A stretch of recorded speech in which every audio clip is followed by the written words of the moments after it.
Máš minútku? Technik požiarnej ochrany ma upozornil, že u nás vo firme by sme mali vykonať cvičný požiarny poplach. To musím? Áno, tak legislatíva alebo vyhláška jasne definuje podmienky, kedy musíš vykonávať cvičný požiarny poplach. Samozrejme, môžeš aj nad rámec svojich legislatívnych povinností nacvičovať evakuáciu. Ja tomu rozumiem, len teraz máme trochu viacej práce a skôr sa chcem opýtať, že ako by sme to vedeli obísť, vieš, že len tak papierovo. Jasné, papier znesie, ale klameš sám seba.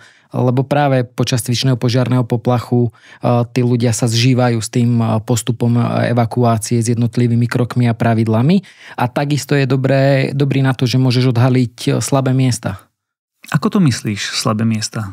Myslím to tak, že zažil som jeden nácvik takýto, alebo cvičný požiarny poplach, kde sa evakuovala firma a robili sme vlastne aj výpadok elektrickej energie a 40 ľudí, ktorí sa teda evakuovali, sa stretli pred hlavným vchodom, ktorý boli dvere na fotobunku.